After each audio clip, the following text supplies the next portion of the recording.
Good evening, everybody, and a very warm welcome to 2022 and the new shiny business and economics series at the BLSI. My name is Andreas Wasmuth. I'm the convener for business and economics, and I'm delighted to see so many people there. I'm seeing Deborah. You're showing your video. Would it be possible to keep your video off, Deborah, and everybody else for the duration of the introduction and the presentation by Iina, but then afterwards you can unmute and show your screen during the question and answer session.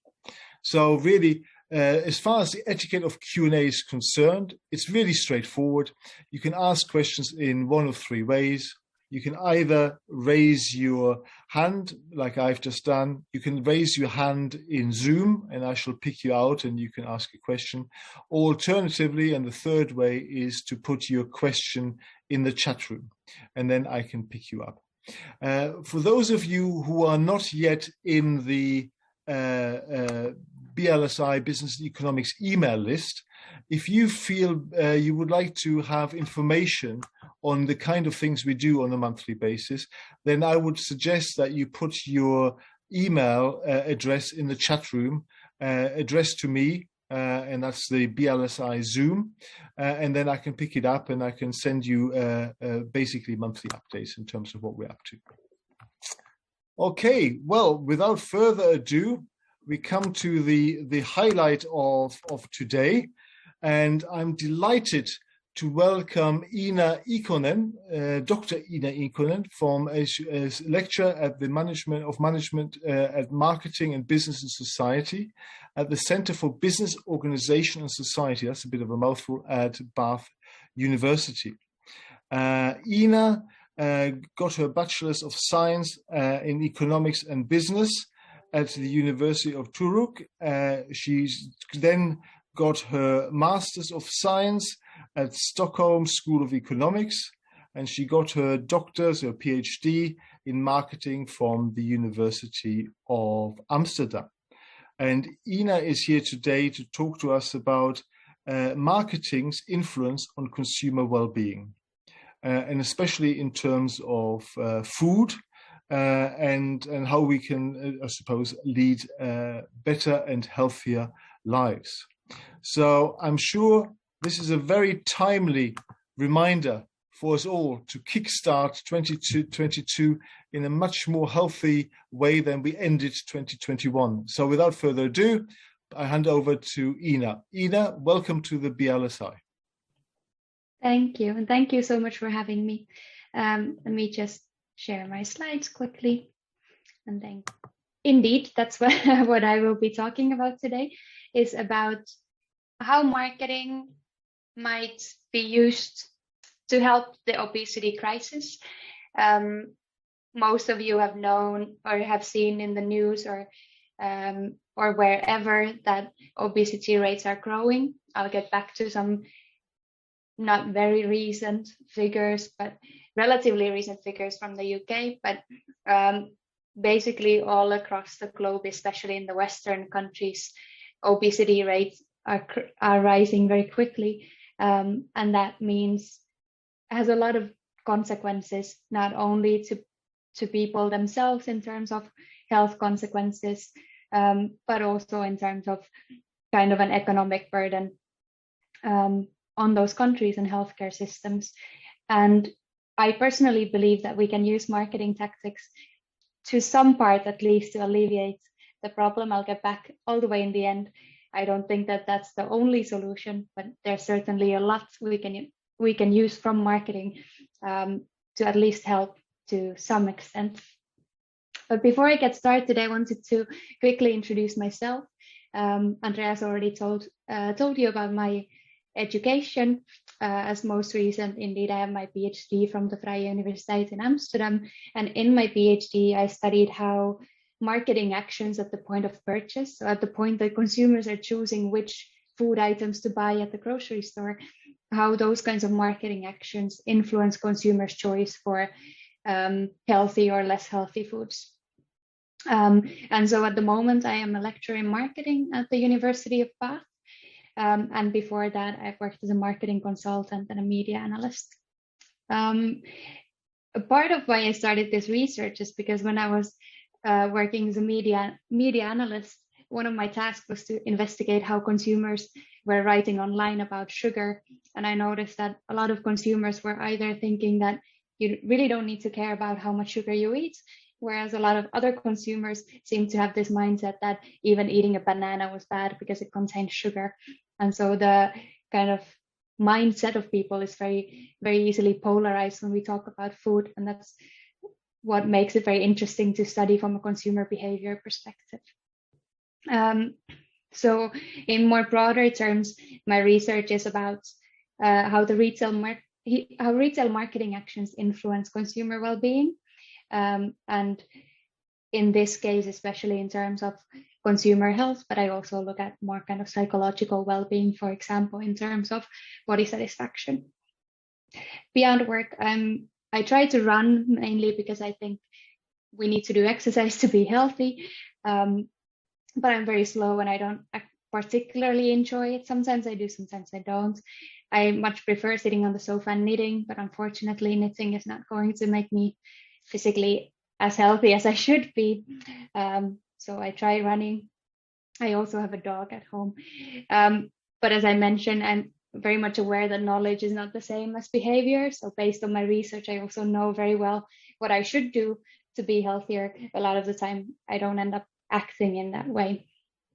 And I think that's true for a lot of consumers. I'll also get back to that later on. But here are some of the figures, like I said, not the most recent figures. Unfortunately, the kind of rates have not gotten better since 2015. But in 2015, 63% of adults in England were considered overweight or obese. And obesity has been growing. If you look here from 93 to 2015, it's gone from under 15% to nearly 27%. And those rates are just expected to grow more or less linearly. So there's absolutely some need for change, a lot of need for change.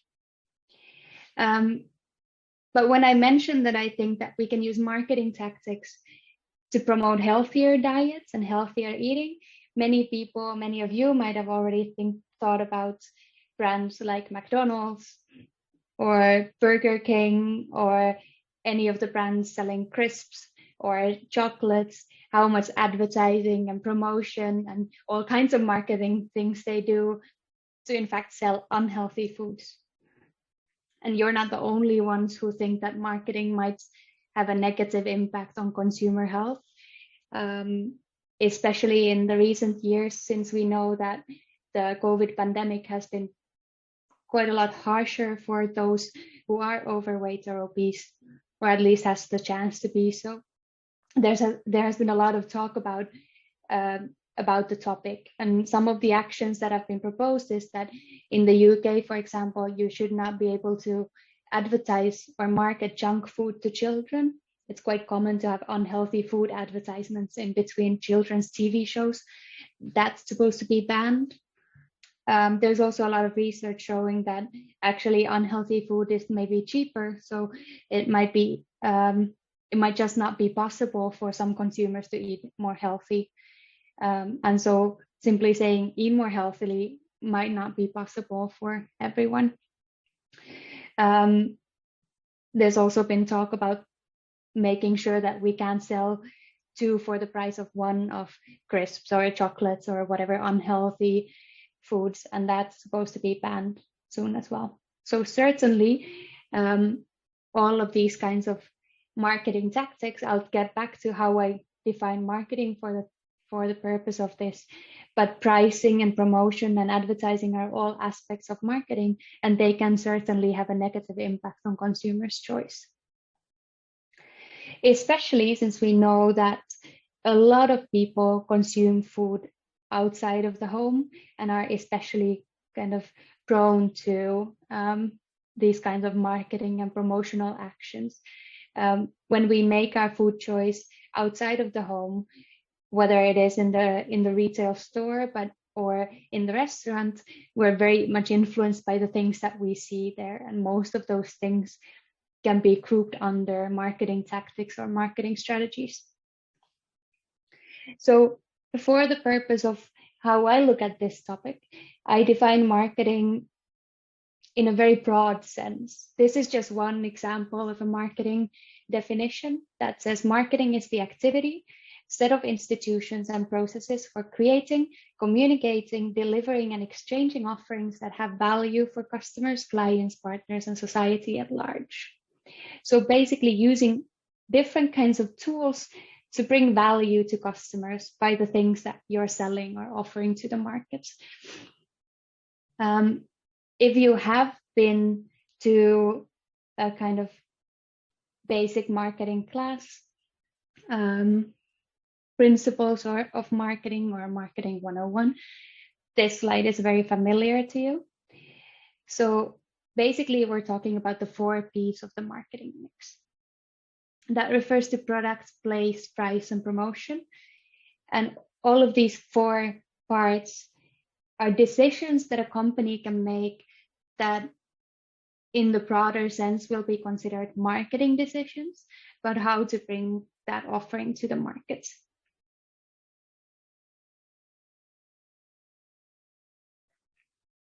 So in terms of the product, it has to do with the product development. In the case of food, the recipe, the kind of flavors that are offered, the decision to offer low-fat versions of the same product or not.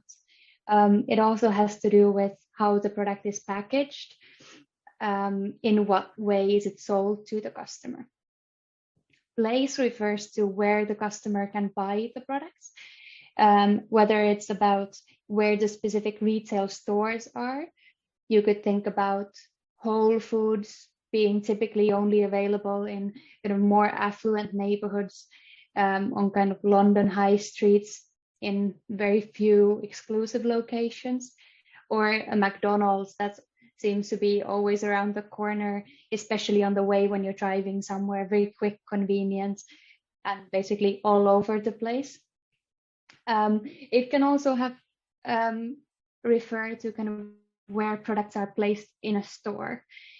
When you come into a typical supermarket, most of the time the first thing that you come across are vegetables and fruits, and that kind of the store layout also refers to place in the marketing mix. Pricing is in a way very obvious. It has to do with what the price of the product that you're selling is. It also has to do with whether you're using price discounts or, for example, like I mentioned, the 2-for-1 campaigns, other kinds of coupons, those kinds of things fall under pricing. And then finally, promotion has a lot to do with marketing communications, advertising, social media campaigns, kind of telling consumers about what your product is about. Just before we started this call, we talked about this. You might have also come across a similar model that has the 7 Ps. There are 3 extra ones that are especially typically used when we talk about services rather than physical products. I'm leaving them out from this presentation because I'm focusing mostly on specific food products and not so much on services. But there are different versions of this, like many other different kinds of more theoretical models. One more important factor to consider when we talk about marketing and consumer behavior is the difference between the more economic and the more marketing view of consumers. In economic theory, we consider consumers as being very rational decision makers. They have all the information and they carefully weigh the pros and cons.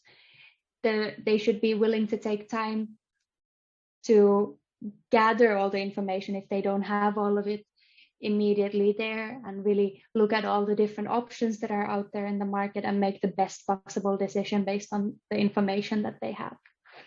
So the economic models, for example, would also say that if a product is cheaper, consumers should buy it if everything else stays constant, because it gives an economic incentive for consumers, so the cheaper product should be the best option. From a marketing perspective, this also links to what's called behavioral economics. There's an increasing realization that consumers are often not rational. A lot of the decisions that we make are based on more affective considerations, more emotional reactions to products. We like something, we buy it. We might just see something in the store and just buy it without even looking what the alternatives are. We quite often buy things that we don't need, which is also not very rational. Who hasn't sometimes bought maybe a pair of pants that doesn't really fit in the hopes that you might lose weight and fit into them a bit later, or join a new gym because you think you might go and you end up not going, but you spend money on things that in the end weren't very useful for you. That's very much not rational behavior in the economic sense of things, at least. And so we're increasingly realizing that there's a lot of different factors that influence our decisions, and different people weigh different things in a different way. So it's difficult to say that for everyone that cheaper product should be better, because for some people that, let's say, the fact that something is cheaper might imply that it's lower quality, even if it very much objectively wouldn't be the case. We might still feel that that is the case, or we might want to buy more expensive things to show other people that we can. And these kinds of influences are often not accounted for in the traditional economic theory. I go through this because it has a lot to do with how I feel that the 4Ps or the marketing mix decisions of companies influence our choice of healthy foods in the end. So my goal now is kind of to go through some examples for all of the 4Ps. Firstly, on the side of why is it that often marketing people are getting the blame for the obesity epidemic.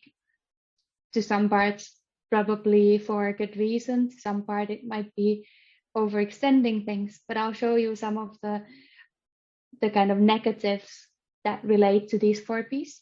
And then I'll show you what we might be able to do things better based on some more or less recent research, and how consumers react to these things rationally and sometimes less rationally. So if we first talk about the product, a food product in the store or in a restaurant, one very noticeable factor that has been quite clearly a part of the reason for the obesity pandemic has to do with portion sizes. So the decision for a store to offer a regular hamburger that now is 3 times bigger than it was in the 1950s, that is, in some extent, at least, it is a marketing decision. It's a decision of how you want to package that product. And so making fries bigger, sodas are bigger. This is an American image. I very much like the chart because it makes things very clear how huge the change has been. But a large soda is more than you could consider drinking in one go, but it's just huge, and it's become more or less standard nowadays. There are actually, I think, more and more restaurants who are starting to cut out the absolute largest sizes, because even they are realizing that it's excessive. And of course, the obesity pandemic has been getting more and more attention, and they're being criticized for it. But even without the largest option being there, even the smallest drinks at the moment seem to be more either the same size or even larger than the small drink or the largest drink in the 1950s. So just simply the portions that we are being sold are huge. But if you look at the packaging that says what the recommended portion size is, it's not how much you have on the plate or how much you buy in the store. You're supposed to eat maybe a tenth of the bag, but how many of us actually buy a big bag of crisps and take a fifth out of it, right? So what we could do on the positive side, we could maybe make the recommended portion sizes clearer. Most of us by now also know that you're not supposed to eat one of those sharing bags of crisps in one go, but it's very difficult to know how much you're supposed to get out of it. There is some research though that shows that when food is packaged into smaller portion-sized packages, we're less likely to overeat. When you open one of those big bags, it's very difficult to stop eating, whereas when you have these smaller ones, you're more aware of where one portion stops and where the next one starts. So packaging things differently, just offering smaller packages might be one way to help. Another one is to provide consumers more information on the package. My own research has looked at front of package labeling. For example, these kinds of traffic light labels are very common in the UK.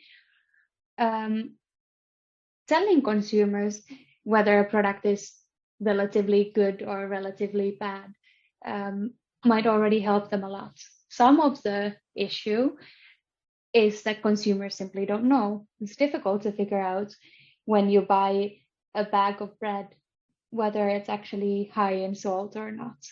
I've recently been trying to pay attention very specifically to sodium, and it's actually very, very difficult to stay within the daily limits of your sodium intake, and it takes a lot of effort to find it on the packaging, especially when they don't have these simplified labels. Another positive side of these package labels that's slightly less of a marketing decision is when companies are mandated to have these. Some countries have started making these mandatory. Companies respond by making their recipes healthier. So consumers don't necessarily even notice, but they make small or sometimes larger adjustments to the sugar or the salt levels so that they just get at least under the threshold of scoring a red label or an orange label. So it does also kind of motivate companies themselves to make the products healthier. But like I said, all the way in the beginning, knowledge is not the same as behavior. Unfortunately, my own research also shows that even if consumers see these labels, most consumers are pretty good at estimating, based on such a label, which item would be the healthiest option and how healthy an item might be. They're not changing their choice behavior as much. There was a recent study that tested these labels in a lot of different supermarkets in France, and the effect sizes were very minimal. Even if consumers know what is healthy, that doesn't mean that they're going to buy it. And so I think sometimes we might forget, as marketers, public policy makers, even consumers ourselves, we don't always look for the healthiest item. We buy food for a lot of different reasons, and healthiness is just one of them. So always promoting healthiness is not necessarily the solution either. A final example for what we could do better in terms of the products. Like I mentioned, we don't always want to buy healthier things. And so when we use these cues to promote that this is a healthy item, we might inadvertently be driving consumers away from these things. This is a very common strategy from brands, is to have a regular version and a light version, or a low fat version, or a low sugar version, or whichever low in something it is, depending on the category. The light version is almost always colored light blue or white in a pale color. That tells consumers it's a healthier option. It also tells many consumers that it's not going to taste so good. Whether that's objectively true, in many cases, probably not, but that's the association that it gives to consumers. This is light, it's low fat, it cannot have the same taste, so let me just buy the other option. because we're over promoting the fact that something is healthy, we're actually driving consumers to choose the less healthy version. There are other examples in terms of visual cues, kind of highlighting, let's say we have cornflakes packages where there's a person on the package measuring their waist, showing that it's really good for dieting, that specific brand of cornflakes or so. That's going to drive away people who are not specifically looking for healthier foods. And these kinds of issues might often make the gap between consumers who are eating healthy and who are not eating healthy even bigger, because it's making it easier for the people. I'm not saying we shouldn't make it easier for the people who are looking for healthy foods, but these things often make it easier for those consumers, but they're furthermore driving the ones who don't necessarily like healthy food even further away, because they get these strong associations that it's not going to be tasty. All right. The next P is place. There are things like food swamps and food deserts. Food deserts basically refers to these areas where people live and have significantly more difficulty having access to fresh and healthy foods. So, for example, areas that only have snack food restaurants, don't have fresh food stores, might only have a couple of convenience stores, but no proper supermarkets with fresh fruit and vegetables.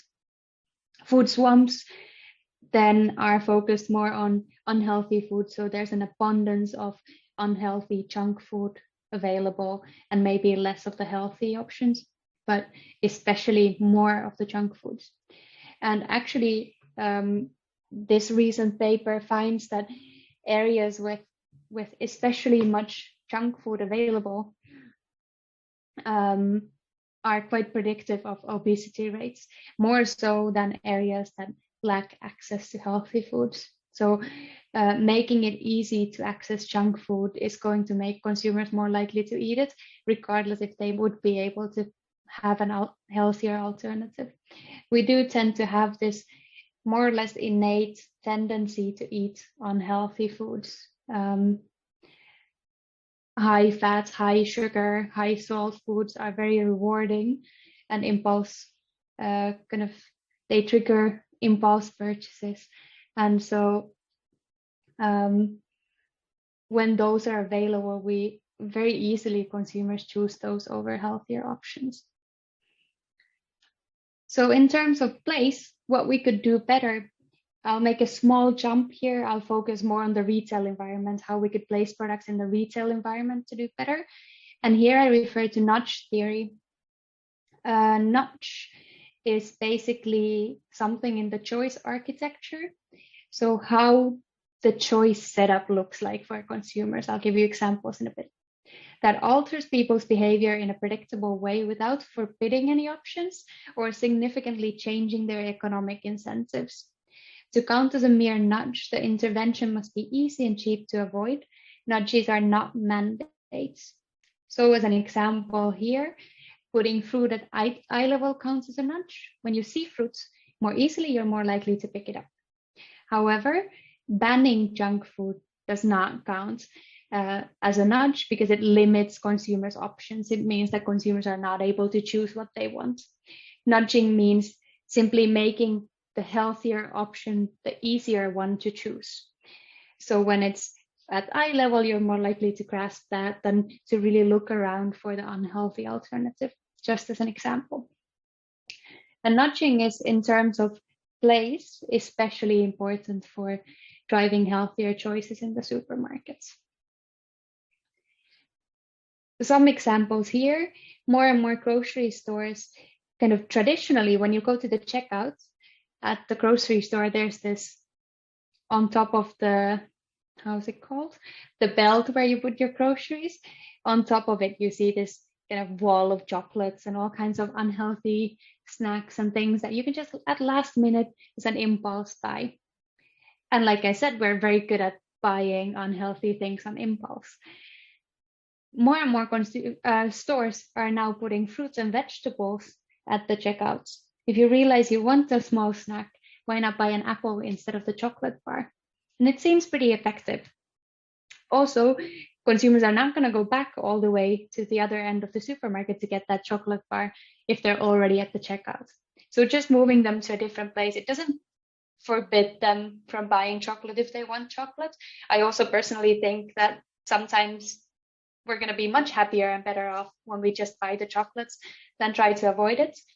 But we shouldn't do that too often, and making it just a tiny bit more difficult to choose the chocolate over the fruit might just make a big difference for some consumers. This is another example. All the rest of my presentation is about food, but of course, exercise is another part, kind of the flip side of the obesity pandemic. We need to move more, especially in relation to how much we consume. This is very close to where I studied in Stockholm, a metro station where the regular staircase was made into a piano. When consumers walked on it, it really made music. And they found that really overnight, when this was changed, very few people took the escalator anymore. No one told them they shouldn't or they couldn't, but just by making the stairs more special and more fun, more and more consumers started taking the regular stairs and basically adding just a tiny bit of exercise into their day. There are some fun videos about this where actually very many consumers end up going through the stairs many times and playing songs, but some people just walk through it. But just because it's fun, they choose that over the escalator. Very simple nudge.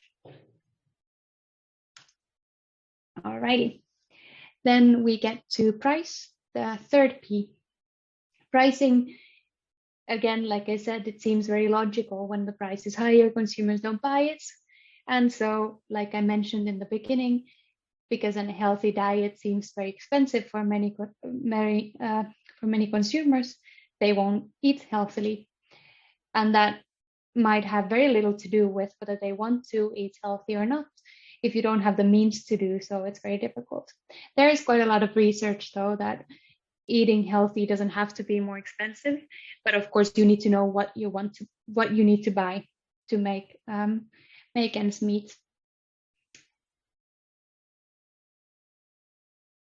And another aspect of this is that junk food is also much more often put on discount. If you go through supermarkets, a lot of the campaigns and discount prices are for all kinds of unhealthy things that you can buy. And once again, because we do tend to buy these kinds of foods on impulse, and when there's a discount, it gives you an extra reason. It's not quite as bad because it didn't cost as much. Or if you were going to buy one chocolate anyway and you get two for free, why not take the second one as well, which of course you're going to eat later. That happens a lot more for unhealthy foods. Then on the positive side, how we might use marketing tactics. Well, we might need to limit the discounts and price promotions of unhealthy foods. And like I showed in the beginning, there are some policy changes already going on around that. Again, kind of unfortunately, in my own research, we find that discounts are not quite as effective for healthy foods. Remember when I said that that kind of consumers are not that rational all of the time? You would expect that a discount has the same effect regardless of the healthiness of the food product, but there's quite a bit of research actually that shows that consumers react more strongly on discounts when it's on unhealthy foods. Part of it has to do with the fact that it kind of gives you a justification to buy that unhealthy item. It gives you a reason to think that it's not quite as bad. But in my own work that we are currently working on, we also find that on the healthy side, people think that when the healthy item is discounted, it's not as tasty.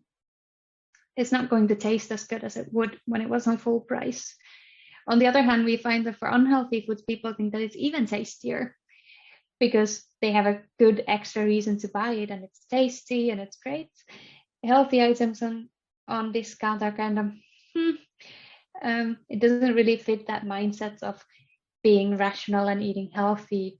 And so they might not be as effective. It's most likely more effective to ban discounts or at least limit the number of discounts on unhealthy foods. We also need to educate consumers that healthy doesn't have to be expensive.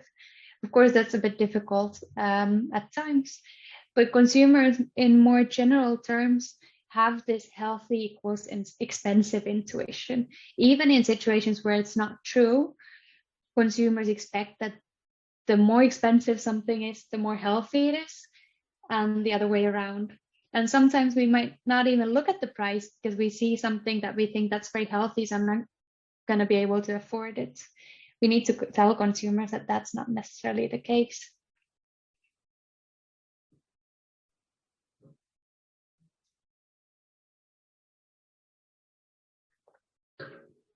All right. Final P, the promotion.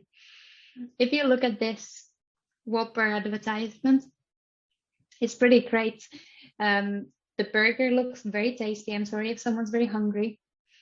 It highlights in the bottom, taste is king. It makes you think of this very classic American burger. It might make you think about some very cool road trip that you did in California or so. It really triggers a lot of emotions. I'll show you in just a moment how a very stereotypical healthy food advertisement looks like. But in terms of unhealthy foods, we're very good at triggering emotional reactions from consumers, making food look very tasty so that you immediately actually get hungry, even if you weren't hungry, but it looks so great that I might eat. A lot of very strong messaging in these advertisements. We often don't use those strategies or don't see those strategies in healthy food advertisements. Additionally, there's a lot of junk food marketing, like I said, in between children's programs. I also saw today an article that companies are using, if I remember right, it was about 30 million pounds more on advertising junk foods than what the government is using to promote healthier eating. The advertising budgets are also heavily geared towards junk food advertising and marketing.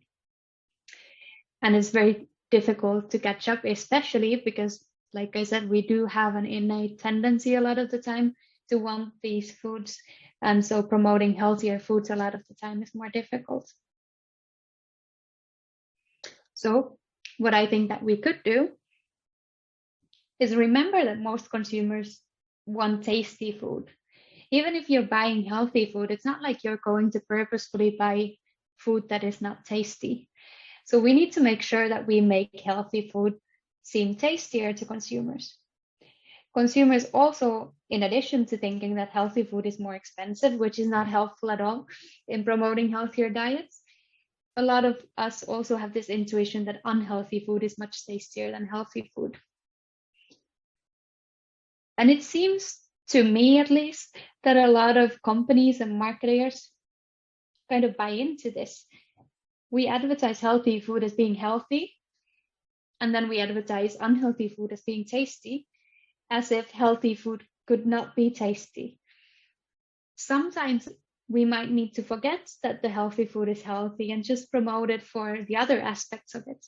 The same as in terms of in the packaging, over highlighting the healthiness of the food product. In advertising, in other communications, we might need to really focus on other selling points of the product instead of just highlighting that this is so healthy, you need to buy it. If I'm in the mood for something very tasty, I'm not going to go for the product that has 5 different health claims on it.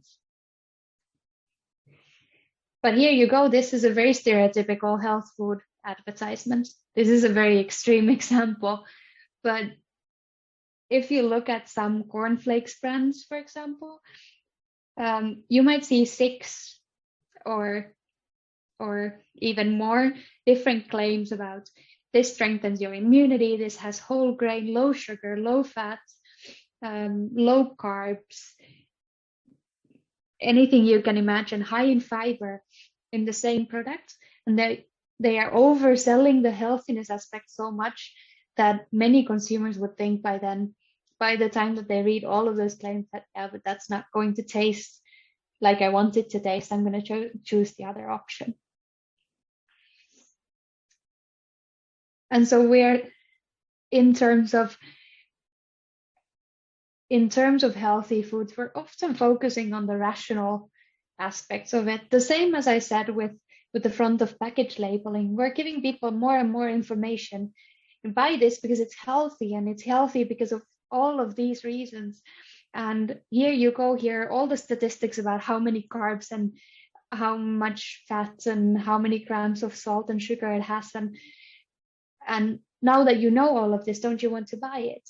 But we're forgetting that consumers a lot of the time are not being purely rational consumers. They might think that healthy food is less tasty, or they might just get frustrated with the overflow of information, or they might just like to feel like they did when they were on that road trip in California, and they want to eat that same kind of burger they did in the US. I did see one very nice example of utilizing. So basically what I'm saying is that we should utilize more similar strategies that we use for promoting junk food to promote healthier food and healthier diets. So here's a very simple McDonald's ad that gives you the association from fries to a French kiss, and now you suddenly want to eat the fries more. This is a Dallas Farmers Market ad that uses these associations with McDonald's, but they're promoting carrots and peppers and beans, but they're making that association with McDonald's. You could have a very similar snack, but it's so much healthier. And it's funny. It triggers much more of an emotional reaction instead of showing these carrots and telling people how much C vitamin and all kinds of positive aspects it has. This doesn't say anything about the food itself except that it's fresh and tasty. It doesn't over promote or so, but it makes in a clever way, brings the point across.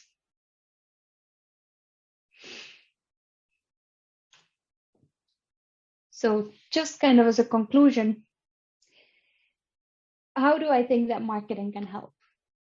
One of the key things that we teach to our students as well, what we do in marketing research, is understanding our consumers. We need to understand what's driving them, what's motivating them to buy things. And we need to understand that across all of the 4 Ps. For example, if consumers are not motivated, if they're not looking for healthy food, telling them how healthy the food is not going to make a difference in their purchase process. Understanding that they might be the second point I was trying to make based on what I was telling you so far is that somehow there's this association of healthy food being very rational and unhealthy food being emotional. And sometimes we might need to mix that up. Food is most often still, by most consumers, it's bought for the taste, and taste in the end is a very emotional factor. We can't taste most foods in the store, so we need to create associations about how we think that food might taste. And so using these tactics that we use for promoting junk foods to promote healthier options instead might be one way to go. In terms of unhealthy foods, we might need to come up with either companies or policymakers might need to limit the promotion of unhealthy items, because that triggers that kind of impulsive, immediate reaction to buy something gratifying. And healthy foods too seem to very much benefit from nudging. And a lot of research does show that these less rational ways to promote healthy foods are very effective. So in terms of nutrition labeling is much less effective than nudging if we compare the effects that those have. Healthy foods actually are bought more when they have taste claims. So when the healthy food product actually says, well, I am very tasty, consumers are more likely to buy it. So there are a lot of ways that we could do it. One thing that I don't have here on the slide, I said all the way in the beginning, is that I don't think marketing is the one and only solution. I think we need to do a lot in terms of finding ways to increase consumers' health focus. Like I said, many of these things are very helpful when consumers are looking to buy healthy foods. So how can we make sure that more consumers want to buy healthy foods is one thing that some great minds in the world need to think more about. I think it needs to start very early on. It's difficult to change our habits when we've been eating similarly already for 20 years or so. I'm not saying we can't do it. I'm still trying every day, but it's much easier when you learn from young on. So that was it. I have a final slide here with some references. So if anyone's interested in any of the specific things that I mentioned, I have a bunch of papers there, but I am more than happy to take any questions or just hear your thoughts or comments or anything else. Thank you. Okay, Iina, thank you very much indeed. And it was great that you managed to get back in for the final slide as well. No, it was a very, very interesting talk around, not just healthy eating, but actually the communication and the marketing of healthy eating. And, even people with food choices, such as myself, who I'm vegan, they're still, you would assume that being a vegan or vegetarian would automatically be healthy diet, but you need to be looking really carefully in terms of how processed your food is, the salt content of the food, the sugar content. It's quite difficult, and I think effective marketing of healthy food is going to be increasingly vital to Western societies, but increasingly global societies as industries and economies like China, India are sort of improving their average income at a rate of knots. So thank you very much. And maybe do you want to stop sharing, Iina, Yep. and then we can just go to the Q&A session? Excellent. Now maybe we can all unmute and give Iina a round of applause for her lecture. I think it was very interesting. So thank you very much. Very good. Thank you very much indeed. We are muted now. Yes, we are. Yes, Paul, you're unmute. So that's good. We now get to the Q&A session. So feel free to show your video as well if you want to ask questions. Does anybody want to start off first? Maybe Paul Phillips, you're unmuted. So do you want to ask a question? Not a question, really, just an observation that Sure. very little was mentioned about how much processing food has gone through. I think a lot of modern labelling is too confusing. There's the red light, traffic light system and low fat, low this. But none of it really tells us how much processing a product has gone through.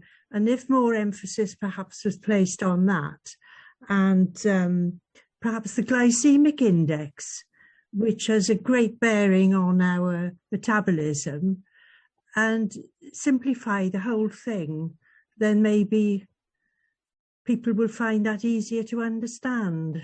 Mm. Well, I mean, I've lost a lot of weight myself, so I feel like I speak with a certain amount of experience in that respect, and I've kept it off. very good. Well done. So That on its own is very, very difficult. And I think you're right. I think there's probably two things there in terms of the level of processing. On the one hand, for certain products, processing in itself is not necessarily a bad thing. no, It depends on how we process food and what happens in the process, what we do to the food product. A lot of the processing that goes on is absolutely necessary, or make sure that we don't have to go buy the same thing every day, that things stay good, and things that we just wouldn't have the time to do at home or so. but these kind of hyper processed or ultra processed foods generally have been found to be much less healthy. And I think there has been some discussion on kind of labeling things that are ultra processed, but I'm not sure if that's gone anywhere yet. And then in terms of the traffic light labels, what I find in my own research as well is that there seem to be kind of there are consumers who want a lot of detail, so they want to see what the exact salt content and sugar content and things are. But for a lot of consumers, figuring out what that all means is very difficult. If you see 2 red lights and 2 green lights, is the product then healthy or is it not healthy, or how do the things compare? That's very difficult. So in some countries there are kind of more simplified versions, like the Netherlands is now implementing the Nutri-Score that just gives an A to F rating for the food that comes with a color. So if you get a green A, then it's a healthy product, but then it doesn't tell the consumer why it's healthy. It just says it's healthy, but it doesn't give you any of the detail. And that balance between being simple and detailed is very difficult. Right. No, it's a bit like this rating of A to F is a bit like the rating for energy efficiency in electrical appliances. Yeah. Yeah, it's quite funny. Okay, so does anybody want to ask a question actually whilst you're unmuting and things, or shall I read out a question from the chat room? Trevor is raising his hand. Trevor, over to you. Thank you very much. Very interesting presentation, especially to see the 4 Ps again. Of course, the famous 4 Ps. One of the difficulties, of course, with anything like this, which we've faced before, is how to instigate the changes. I mean, one way is to have government laws and regulations. Government laws and regulations tend to be way behind what's required in any case. One of the ways, of course, that's been done a lot with the environmental things is this topic, which is still a hot topic, corporate social responsibility. Now, I don't know whether food's been included in that sort of approach to corporate responsibility. There's been a lot of attempts to educate businesses to be more corporate, to be more socially responsible there. I'm thinking not only of the food industry, but maybe some associated industries also, to try and combine to get the problem of obesity across. I can't think of an example, or I wrote down here, the clothes industry, for example, associating that with something to make people to try and think more healthy. Has there been any inclusion of this food problem with social responsibility approaches? So to a large extent, the front of package labels that are out there are still voluntary. So when you see the multiple traffic light labels, those are companies who are deciding to put on the information. It's not mandatory in the UK. So those are, of course, good steps that companies are making. There is to be kind of on the critical side, there are also companies that are using kind of certain labels so that the governments wouldn't be encouraged to make a mandatory label that might be more difficult for them. So they might be adding these simplified labels that don't have a color scheme so that they can say that they have these labels, whereas the color scheme is, of course, more harmful in a way to companies because they have the risk of having a red traffic light. But those things are voluntary, so those would kind of be similar to CSR tactics. And I think if you look at the websites, every company is going to say that they participate in all of these things. I don't know how much they in practice promote healthier eating. I think some companies have these campaigns of going to primary schools and providing healthier lunches or those kinds of things, but I haven't looked into it much more, and I think it should happen more for sure. Okay. Thank you for that. Should we? There's one in the chat room. Let's go to the chat room very briefly. VJ, do you want to ask the question yourself, or do you want me to read it out? VJ Robertson. Shall I read it out? Okay. VJ asks, who influences, controls marketing, investors, shareholders, and governments? All of them. I would also, I would still like to say, well, I mean, governments, in a way, I'd say at the point that it's regulation, then there might be a question whether it's marketing anymore. If the company is simply doing the bare minimum that the law tells them they have to. I think more so than we expect, consumers also influence marketers a lot. One of my favorite examples is a Finnish dairy company that makes yogurts and anything dairy, but they at some point lowered all of their yogurt products sugar level by 30% simply because consumers were asking for it so much. People didn't want to have so much sugar in their yogurt. So in the end, they got so much feedback on it that they just got it in their whole product line by 30%. Of course, Finland is a relatively small country and it's a very Finnish company. So for them, it was a very logical action. But I think consumers have more power than we sometimes think. In the end, the companies want to sell their products. And so if consumers don't want to buy them, they have to do something to change that. Yeah. Okay. Thank you. Anybody else in the room on stuff? I think I've got another one from Robin. Robin, do you want to ask the question yourself or do you want me to read it out for you? Well, the question's quite a simple one. Probably got a difficult answer, but as usually with these matters, whether it's policy or what company, what governments are doing, or whether it's to do with what companies themselves are doing, is that one can learn a lot from good practice and who's leading the way. And on the other side of the coin, you can shame to some extent the ones that aren't doing these things.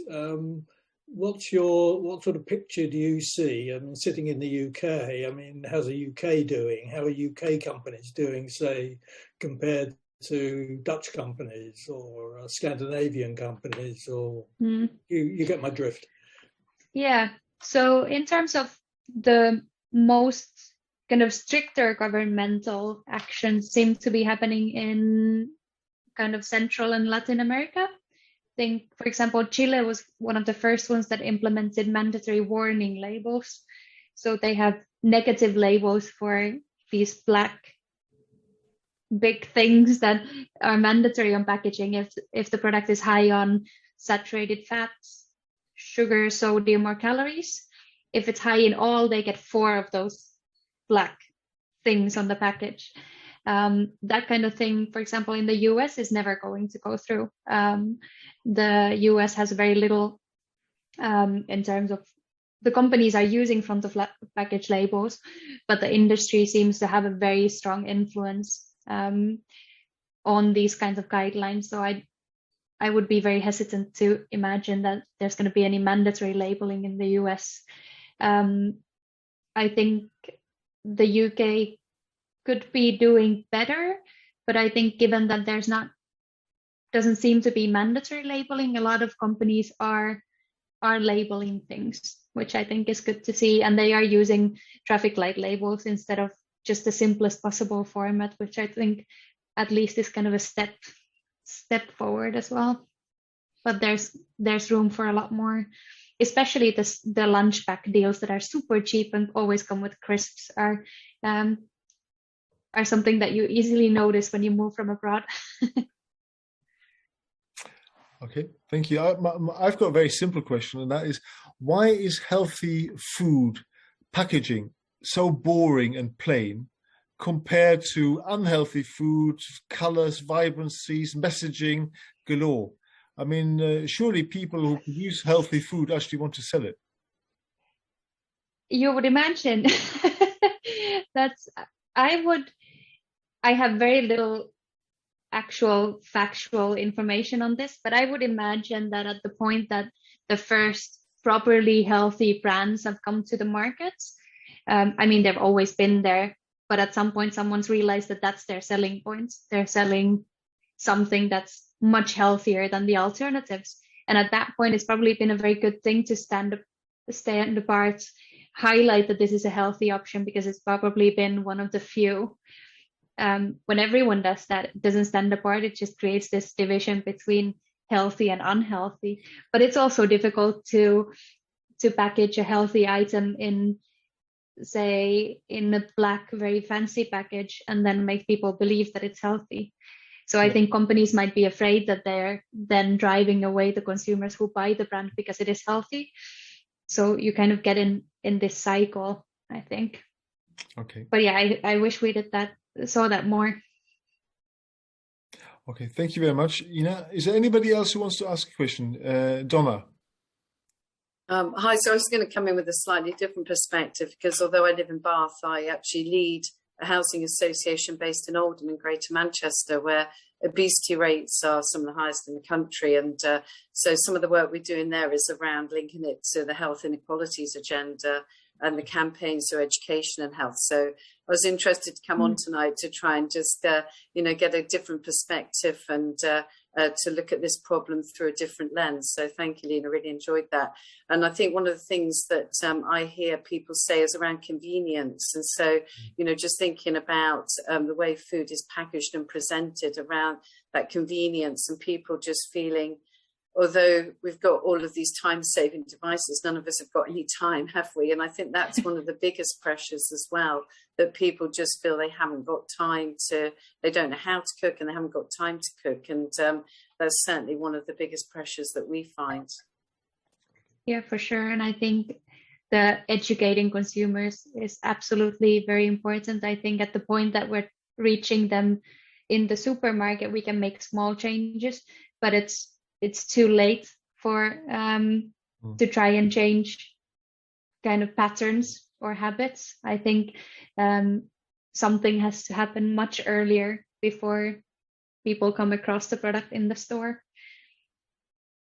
Yeah, I was going to say, I mean, given the rise and potential rise of veganism and vegetarianism, theoretically, more volume of healthier food, inverted commas, might actually go onto the shelves. And at the moment, you go to a supermarket and 90% of the stuff is just standard fare. And, if people's population's tastes change, that may be something that might actually address it actually in store. But how you actually get people to be healthier in the first place is still remains a challenge. Good. Well, listen, are there any more questions before we give Iina another round of applause, and I'll afterwards tell you a little bit about the forthcoming program? Trevor wants to have another question. Go on, Trevor. I've got an observation, really, just something I just thought of. I mean, a lot of marketing is around about image, and people follow images, and especially images of idols that they have, etc. Now, when you look around at the people who people consider to be idols, film stars, sports stars, etc., there's no one obese. And that's a bit surprising, isn't it? That people don't follow their images, because in the rest of marketing we use those people to promote products, and part of the product is the image of that person. And all those people are thin. Well, they're not thin, but they're certainly not obese. So that's a bit surprising. Do you have any thoughts on that? A lot of it there's a lot of research on influencer marketing and this kind. A lot of it has to do with kind of this level of standards of celebrities are so far beyond what most people can reach. Right. That it becomes so difficult to kind of even aspire to that it's difficult, and it does cause a lot of various different kinds of well-being issues. I think there are more people who are trying to live in that way. I think the division probably is becoming a bit stronger, since we can see that some people are super fit and only eating drinking juices and eating the healthiest things you can imagine is probably also becoming more popular. But I feel that that's probably not moving the average. It's just making the extremes farther apart. Yeah. Yeah. Well, Trevor's thrown down the challenge to all of us. We all have to turn ourselves into George Clooney's and Angelina Jolie's by the end of the year. So there you go. Well, listen, if there's not any more questions, then we'll draw it to a conclusion, and I'll tell you a little bit more about forthcoming events over the next month or two. But can we all unmute once again and just give Iina another big round of applause? Thank you. Right. Well, that was the start of the year. The next meeting we've got, and obviously it's all a bit precarious as to whether they're going to be online only or going to be hybrid meetings where we're going to be at the BLSI in Bath, as well as streaming things online. But the next meeting, this is a hybrid meeting, is planned currently for the 8th of February. and it's called The Art of Compassionate Business by Dr. Bruno Cignacio from Regent College, London. We then got on the 8th of March, we've got Anne Pettifer, Fellow of the New Economics Foundation, giving a talk on the case for the New Green Deal.